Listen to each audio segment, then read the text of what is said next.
Hi, good afternoon. My name is Jacqueline Nsiah and blah, blah, blah.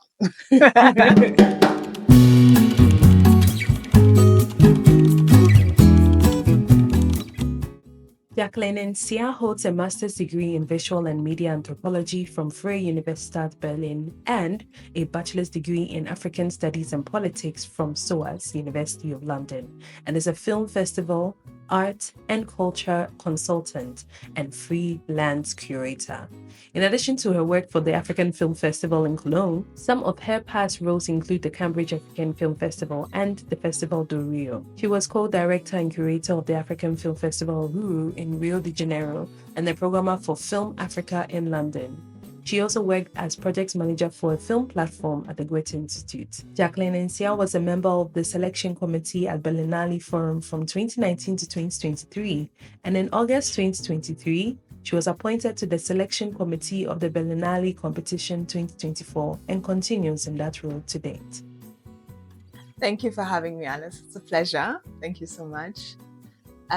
Yes, so basically, my name is Jacqueline Nsiah and I work as a programmer and curator in film. I've been doing this for almost 2 decades. Been working for various film festivals in Germany, the UK, in Brazil, and also here in Ghana in the past. And so basically the work of, there's a difference between curator and programmer. I do both. So my work for festivals, for a festival like Berlinale, would be more of a programmer. So basically a programmer looks at films, submissions, or also like basically new films that have been submitted to the festival, but also goes out to scout for films. And that process is called programming because you look at, the latest films and trying to get those films. Curation is a little bit different, I would say. For me, curation is more like you have a certain topic or a certain strand that you're working on. Maybe you want to do a retrospective screening of a filmmaker, or, you're looking at, for instance, Ghana at 60 years of independence. You want to curate something along those lines. And then you now look actively at films that talk about maybe the independence era, the movement towards the independence, of films that talk about a newly independent Ghana, or, certain, everything that is sort of revolves around that topic. That's more of a curation. Yeah, that's an interesting question. It started off, I never really thought that I would end here, to be honest. I grew up in Germany. I was born and raised in Germany with Ghanaian parents. And then I moved to London in 2000. I started studying in London in 2005 at SOAS, at the School of Oriental and African Studies. I did my bachelor's there in politics and African studies. And my aim was really to work in international politics, law, something like UN work. That was my aim. But within African studies, there were many subjects, elective subjects, and I did language. I studied Hausa and contemporary African literature. And there was a new subject at the time that was introduced when I started, called contemporary African cinema. And I was like, wow. Growing up in Germany, we didn't know anything about African cinema. We saw the few Nollywood film, or, a few Gollywood films, quote unquote, but I had no idea. So I took that subject and it just opened my mind and my horizon. I learned so much about the continent, but also about the society and just about people, about, different emotions, about relationships through film. And for me, it was, it really opened up my mind and my heart, I can say. And I was so passionate. And I have to say, I had a fantastic lecturer as well. She was white South African, but really brilliant woman, Dr. Lindiwe Dobie. And we learned a lot about the first, African cinema was considered to be third cinema, and what third cinema actually is, and how back in the days when during Africa and the independence movement, decolonial phase, a lot of the first films were adaptations from books. So we looked at that and different, particularly in Senegal, and looked at films from South Africa during the anti-apartheid struggle.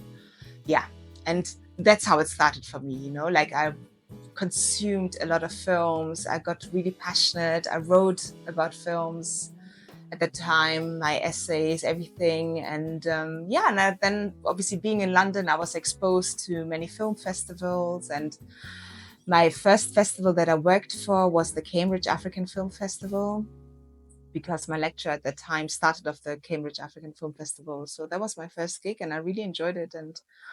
And that's how I went on. I started, and then I worked for Africa at the Pictures. There was another African film festival in London at the time. And I graduated from SOAS in 2008 and then moved to Ghana for the first time in 2009. And I have to say, 2009 was a brilliant era in Ghana. You know, I remember the CD and the dollar was 1-on-1. So it was a really vibrant atmosphere. And there were so many good festivals at that time in Ghana. We had the Real Life Documentary Film Festival, which was attached to New York University campus here in Accra. So I was working, at that time it was Manchia Diawara. He was based here in Ghana with his then wife Lidi and Awam Ampa. So I was working for that festival. I was working for the Environmental Film Festival Accra with Dr. Kwesi Owusu, who's also a filmmaker who made Ama. It was really, I have to say, I really experimented with myself during that time too. I did voiceovers and it was a good time. And then from there, I went on and worked at various festivals and slowly worked my way into programming. It started off, I think I really became serious about programming in 2014. Amazing journey, and you spearheaded the first ever Berlinale spotlight in Accra. So congratulations on that, and thank you for bringing it to Accra first before any other African city. But what would you say inspired that particular move? I mean, there's a couple of reasons. I mean, first of all, I'm very passionate about African film and African cinema and what it does. I mean, as I told you earlier, it really opened up my horizon about, you know, and about what film can do and like the different stories. But I was always puzzled by the fact that it's so difficult to find these films here, you know, because of lack of cinema spaces and distribution. So this is something that always sort of, I always felt like it's something that I would like to change, to be honest. And then obviously the African film industry is also, I think, going through a renaissance. Like there are lots of films coming up, mainly co-produced, but, you know, like they're films told, a lot of the films are told from our perspective, you know, African directors. A lot of the times there are also African producers attached. It's a really good time actually for African cinema. And and obviously I see it, the trend also at Berlinale. There are more and more films being selected by African filmmakers, which is fantastic, you know. There are also more distribution companies now promoting the distribution of African films also on the continent. And I just feel like, okay, what about Ghana? You know, like we always talk about Ghana being the gateway to Africa, you know, the first country to gain its independence on the African, you know, on the continent. But why are we not, you know, I mean, this is part of it, you know. I just feel like we should be also spearheading that, you know, we should be, you know. So I feel like I wanted to, you know, contribute somehow by showcasing these films. So and that was basically the motivation, but also, so I moved back to Ghana. I should also say that. I moved back 1.5 years ago. Also because I want to kind of open up or build a cinema space here. It should be a cinema space where I exclusively show contemporary African or independent African film and films from the African diaspora. That's my main vision and my aim, I think. And obviously, because I don't have a physical space yet, like I'm starting off with screenings, like the spotlight screening, and looking at different venues. But eventually, I would love to have it in my own space. Amazing. And so, before you go, I would like you to speak to any filmmaker watching now who probably has tried their best to get their films into some of the big festivals all across the world, what would you say is that thing that they should pay attention to when they are making their films or when they are putting their films into these festivals? Yeah, that's a very good question. For me, I mean, it always depends on who do you speak to, but for me, I think authenticity, do something that is authentic to you, to what you know, to your environment, and there's no way that your film won't get an audience. I think it's so important. A lot of the times filmmakers trying to imitate another filmmaker or tell a particular story, like maybe like a very local story to it, but in a global way or maybe in an American way. And I think I really think it's the time for to tell stories really from our perspective, and there will be an audience. And I can actually give an example of that. I literally spoke to a friend of mine yesterday about this. She's Brazilian. We studied together in London, and we were talking about this new film by Walter Salles called I'm Still Here, Ainda Estou Aqui. And it's a Brazilian film. It's about a very, very Brazilian story about the Brazilian dictatorship. And Fernanda Montenegro, who's a very famous Brazilian actress, just won, actually, she got a Golden Globe for her performance in that film. And we were sending each other voice notes, and she was like, yeah, Jackie, I watched this film. It's a fantastic film. We were celebrating it here in Brazil, but I was surprised to see how this film made it to an international audience and that people understood what it's about, because it's such a Brazilian story and told it from such a Brazilian perspective. And it's like, yes, Roberta, you know what? And it's exactly the reason why the film is so popular, because people are receptive and can get, stories that are from a particular people or background, so long as if they feel it. And I think we are all human beings. We all, we are moved by the same things. Maybe we have different experiences, but I think the way we receive them is the same because we are human beings, And I think it's such a beautiful example of if you do something from within, it finds its way,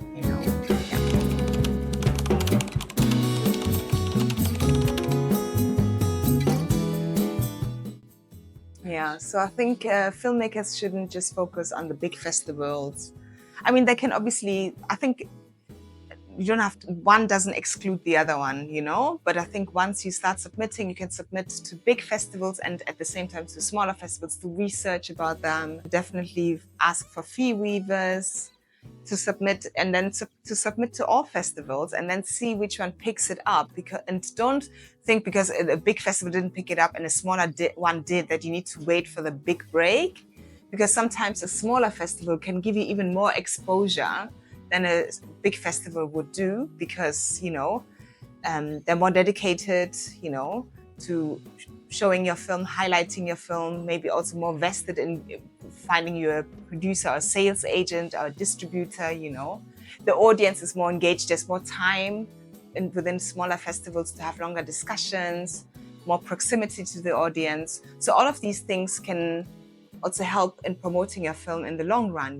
Once you are part of the smaller festival and they put the publication out and really push also on social media and in whichever outlet, it could even work more in your favor than having your film at, let's say, Cannes in a side section, but completely buried in, bigger titles and big directors. And yeah, that's my feel. I think there should be more of a holistic approach. And there's a new platform now by my good friend Phoebe Kioria. She's from Kenya, based in Kenya. She used to run the Maisha Film Lab, which was in Uganda. And anyway, she created this new platform with Romeo Omolisu. He's a tech person from Rwanda. Recently launched last week at the Luxor African Film Festival, a platform where they work with festivals on the African continent, but also in the diaspora that showcase African films. And the platform is called African Film Festivals. And it's basically a centralized platform for African filmmakers to submit their films. And then it goes to various festivals, and it's free of charge. And yeah, you should check it out. They're on Instagram, African Film Festivals. Amazing. And we look forward to your cinema space. Is there any dates? Are there any dates or anything that we should look forward to? Any particular time to look forward to it? I mean, my aim, I've created a vision board. I always do that at the beginning of the year, although there's no cutoff point between the last year and the new year, but I always take it as a time to reflect, refresh, and gain more energy and new energy. So I did a vision board, and I would like to, by the end of this year, I would like to have land, 1 acre of land. And funding to know that, okay, I can start building next year. And maybe also in the meantime, if I can test the ancestors and the gods, I would love to have a way of getting the rec cinema, I'd love to use the rec cinema to lease it for a couple of years, and to prove to, I don't know, was it the government, the chiefs, that this could be such a lucrative business if we would all work together, Yeah, that's my wish. And we are excited, and we hope that by the end of this year, the land, the funding will be available and we can start the project. Thank you so much for your time. Thank you so much, And Alice. we look forward to more opportunities to have more discussions with you. Thank you so much. It was a pleasure. All right, then. Enjoy your day. You too. Bye. Bye.